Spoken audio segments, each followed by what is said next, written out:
सिर्फ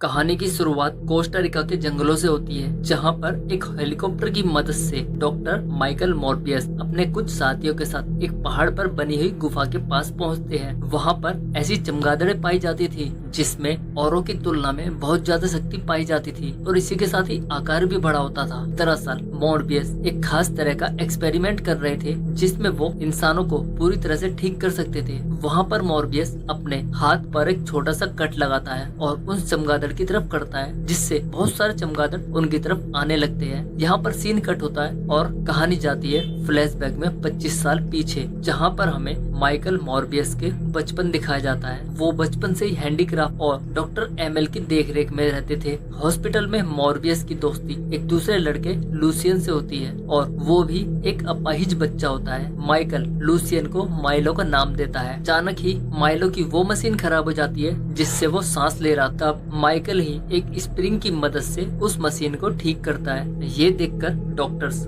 काफी हैरान हो जाते हैं कि एक छोटा बच्चा एक स्प्रिंग की मदद से उस मशीन को कैसे ठीक कर सकता था, जिसे ठीक करने में अच्छे अच्छे इंजीनियरों के पसीने तक छूट जाते थे। माइकल के इस टैलेंट को देखकर डॉक्टर उसे यूके पढ़ने के लिए भेज देते हैं, जहाँ पर माइकल की काबिलियत को देखकर उसकी सारी फीस भी माफ हो जाती है। काफी साल पढ़ने के बाद मॉर्बियस एक अच्छे डॉक्टर बन जाते हैं और उन्होंने आर्टिफिशियल ब्लड की खोज भी की थी, जिससे अब तक उन्होंने बहुत से लोगों की जान भी बचाई थी। उनके इसी योगदान और की गई खोजों के लिए डॉक्टर मॉर्बियस को नोबेल पुरस्कार भी दिया जाता है, जो कि स्वीडन के राजा के द्वारा दिया जाना था। लेकिन मॉर्बियस उस पुरस्कार को बिना लिए ही वहाँ से चले जाते हैं। न्यूयॉर्क वापस जाने पर मॉर्बियस फिर से अपने एक्सपेरिमेंट को करने लगता है। वहाँ माइकल कोस्टा रिको से भी वैम्पायर बैट्स लाया हुआ था, जिससे वो इंसान के डीएनए को बैट्स के डीएनए से मिलाता है ताकि वो उनके कॉम्बिनेशन से अपने डिसीज को पूरी तरह से ठीक कर सके। इन एक्सपेरिमेंट में मॉर्बियस की कलीग डॉक्टर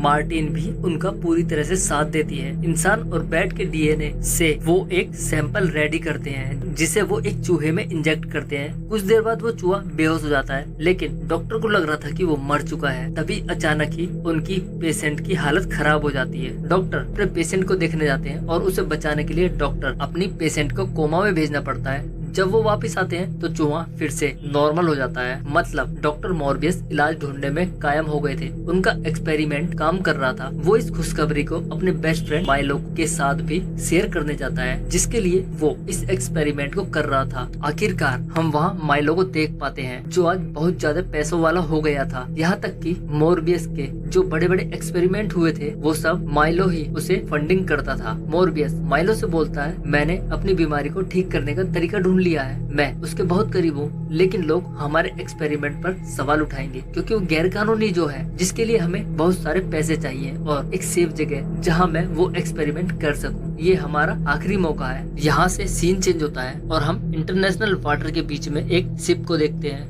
जो कि समुद्र के बीचों बीच होती है, जहाँ पर मॉर्बियस अपने कुछ भाड़े के गुंडों के साथ वहाँ पर अपना एक्सपेरिमेंट करता है। मार्टिन उस दवाई को मॉर्बियस की बॉडी में इंजेक्ट करती है। शुरू में तो सब कुछ नॉर्मल होता है, लेकिन धीरे धीरे मॉर्बियस की हालत खराब होने लगती है। इसमें मॉर्बियस को काफी तकलीफ भी होती है, लेकिन मॉर्बियस एक दरिंदे में बदलने लगता है और उसके अंदर अब वैम्पायर वाली पावर आ जाती है। अचानक ही लाइटें ब्लिंकिंग होने लगती है और हम देखते हैं मॉर्बियस जिन गुंडों को अपनी रक्षा के लिए लाया था वो मॉर्बियस पर गोली चलाने लगते हैं। इस बीच मार्टिन बेहोश होकर नीचे गिर जाती है। इससे मॉर्बियस को और भी ज्यादा गुस्सा आ जाता है। मॉर्बियस एक एक करके शिप पर मौजूद सभी गुंडों को मार देता है। वो उन गुंडों की बॉडी से सारा खून भी चूस जाता है। रात में जब मॉर्बियस को होश आता है तो वो देखता है कि वो अपने दोनों पैरों पर खड़ा है। मतलब उस दवाई ने अपना काम कर दिया था, लेकिन मॉर्बियस को कुछ भी याद नहीं होता। वो वहाँ बेहोश पड़ी मार्टिन के पास जाता है। उसे समझ नहीं आ रहा था कि यहाँ ये सब किसने किया है। तब मॉर्बियस वहाँ लगी सीसीटीवी वीडियोस को देखता है, जिसमें वही था। मतलब मॉर्बियस ने ही यहाँ आतंक मचाया था। पकड़े जाने के डर से वो सभी फुटेज को डिलीट कर देता है। फिर पुलिस को कॉल करके वहाँ से भाग जाता है। शिप की शिनाख्त के लिए FBI एजेंट आते हैं। वो मार्टिन को हॉस्पिटल ले जाते हैं। मॉर्बियस मार्टिन से मिलने चोरी छुपे हॉस्पिटल भी पहुंच जाता है। वहां से मॉर्बियस सीधा अपने लैब जाता है।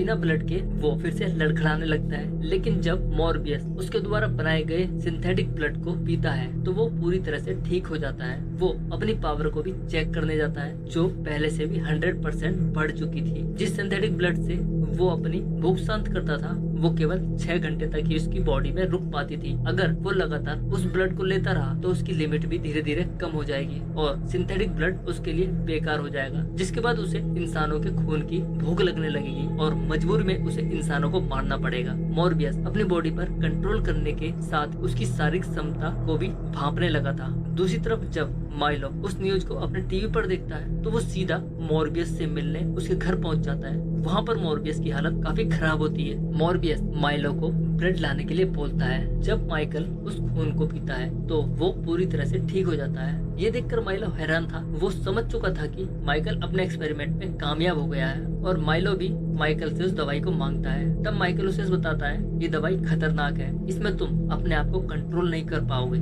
इसलिए मैं तुम्हें ये दवाई नहीं देना चाहता, यह बहुत खतरा है, प्लीज यहाँ से चले जाओ। लेकिन माइलो जाने को तैयार नहीं था। तब मॉर्बियस अपना वेम्पायर वाला फेस दिखाकर उस पर जोर से चिल्लाने लगता है। तब ना चाहते हुए भी माइलो को वहाँ से जाना ही पड़ता है। उधर FBI एजेंट मार्टिन से हॉस्पिटल में मिलने पहुंच जाते हैं और उससे मॉर्बियस के बारे में जानना चाहते हैं, लेकिन मार्टिन उन्हें कुछ भी नहीं बताती। रात में हॉस्पिटल में एक साया नर्स की हत्या कर देता है, ठीक उसी स्टाइल में जैसे शिप पर मॉर्बियस ने उन 8 लोगों को कर मार दिया था। जिसको सीधा शक मॉर्बियस पर जाता है। वहीं मॉर्बियस को भी यही लगने लगता है कि उसने ही नर्स को मारा है। वो वहाँ से जाने लगता है। तभी वहाँ वो FBI एजेंट मॉर्बियस से पूछताछ करने के लिए पहुँच जाते हैं। बातों बातों में ही एजेंट मॉर्बियस के हाथ में हथकड़ी भी लगा देते हैं, लेकिन मॉर्बियस वहाँ से भागने लगता है। जैसे तैसे करके पुलिस उसे पकड़कर जेल में डाल देती है। वहीं पर जेल में मिलने मॉर्बियस का दोस्त माइलो वकील बनकर पहुंच जाता है। उसके एक हाथ में छड़ी और उसकी जेब में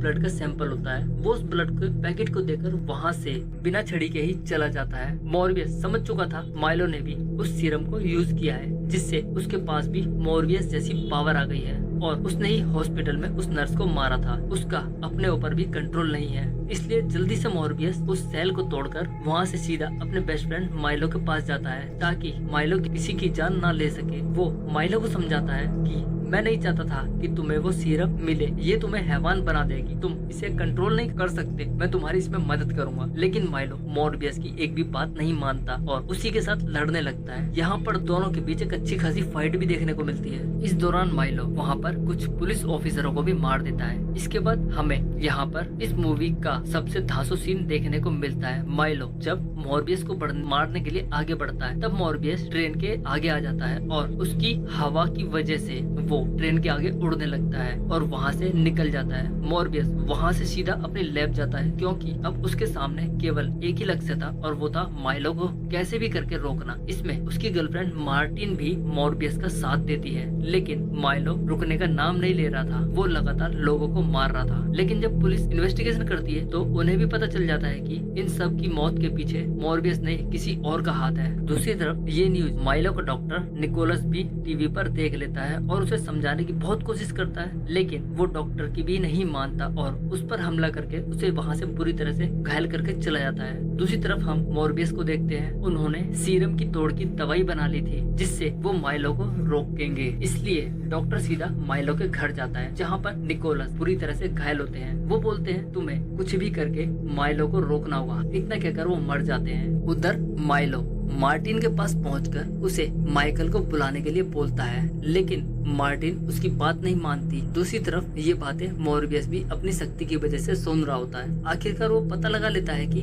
मार्टिन और माइलो कहाँ पर है। मॉर्बियस जल्दी से वहाँ से निकल जाता है, लेकिन उसके वहाँ पहुँचने से पहले ही माइलो मार्टिन को मारकर वहाँ से भाग जाता है और हम देखते हैं कि दोनों के बीच एक भयंकर फाइट होने लगती है। लेकिन इंसानी खून पीने की वजह से माइलो मॉर्बियस पर भारी पड़ रहा होता है। माइलो उसे घायल भी कर देता है, जिसके बाद माइलो उसे सीधा जमीन पर नीचे फेंक कर मारता है। अब मॉर्बियस अपनी दूसरी पावर यूज करता है, वो थी उसके साथ बैट के कनेक्शन। वो सभी बैट्स को इकट्ठा करके माइलो के ऊपर एक जोरदार का हमला करता है, जिससे माइलो नीचे गिर जाता है। मॉर्बियस अपने द्वारा बनाया हुआ सीरम सीधा माइलो की छाती में इंजेक्ट कर देता है, जिससे वो वही मारा जाता है। जिसके बाद मॉर्बियस भी वहाँ से चला जाता है। नेक्स्ट सीन में हमें मार्टिन दिखाई जाती है जो शायद मर चुकी थी, लेकिन वो भी रिहील कर चुकी थी। अब उसमें भी मॉर्बियस जैसी पावर आ चुकी थी, क्योंकि वो भी मॉर्बियस के डीएनए से कनेक्ट हो चुकी थी, क्योंकि उसे माइलो ने पूरी तरह से नहीं मारा था और अब वो भी एक वैम्पायर बन चुकी थी। इसी के साथ ही मूवी यहाँ पर खत्म हो जाती है। लेकिन मूवी के पोस्ट क्रेडिट सीन में हमें एड्रिन डोम को दिखाया जाता है। यहाँ से सीन फिर से डॉक्टर मॉर्बियस पर आता है, जो अपनी कार से कहीं जा रहे होते हैं। उसी वक्त हमें